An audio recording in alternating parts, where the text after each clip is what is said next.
kind of begin outside a mansion. I painted this wall 2 years ago. Spray paint and a little bit of lime work. Enter into the mansion, you kind of end up in this foyer. Hands coming through the walls, candles hanging, a lot of gauze hanging around. Stepping into this was kind of a dining room scene, but here I've got 2 skeletons in here made with trash bags and a heat gun, and then I put wood stain on them to make them look decayed. Stepping through, you kind of go through this spider tunnel. You're going deeper into this building, and then here we have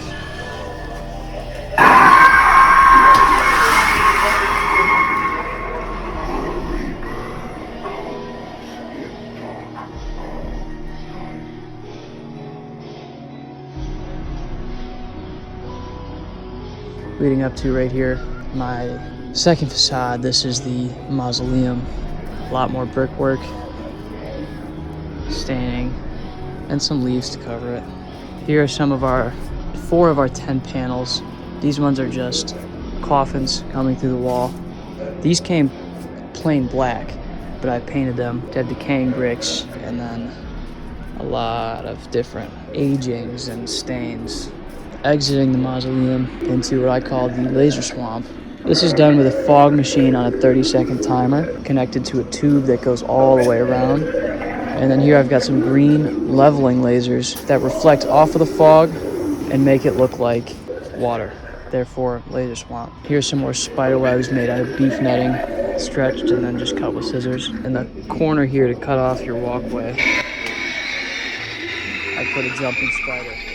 That leads you to this room here, which is a hallway of decaying wallpaper. Here I've just put it up and then torn away and painted at it as if something's creeping in from the next room, which is the pumpkin cave. Here are some more panels I fluorescent painted to reflect with the black light here. So these guys are glowing, leading you to this guy at the center of the room.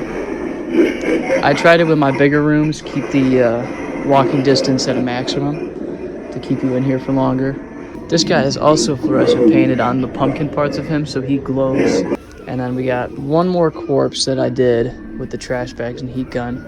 But this time I wood stained him, wiped him off, and sculpted a little face on him.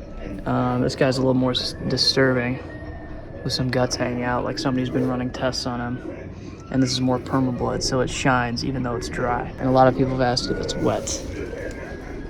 More bloody walls, and then more hospital walls that I painted. And then a table of guts here, and a strobe light hidden in with these body parts that somebody's been harvesting.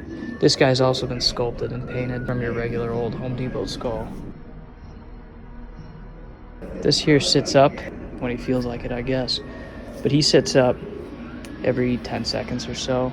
See, I hid these 2x4s that were made for support by rusting them and having this guy tied up to these 2 metal poles.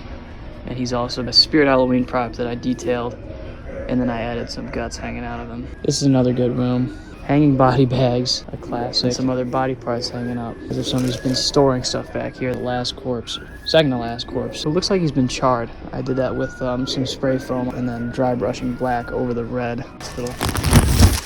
This leads to the mad scientist lab, where I have the mad scientist himself. Clearly, in an experiment gone wrong in this wheelchair here, he's been hooked up to a bunch of wires. He's also been charred. You can see some of the black dry brushing over the red, all the way down. And a strobe light aims at him to show he's being a little bit more electrocuted.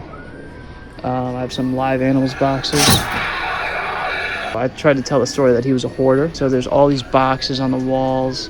These boxes here are controlled by an actor and tip over onto the customer. And here I've got a whole corner here filled with mannequins dressed in white masks, black robes. This guy here seems to be the leader with a hand sticking out, kind of turning towards you, like you stumbled into some sort of cult, which also leads into the crypt where they practice their beliefs. I themed this room around skeletons, obviously.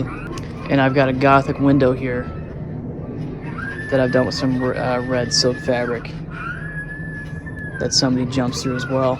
And then this guy at the end here, who seemed to fit this room best.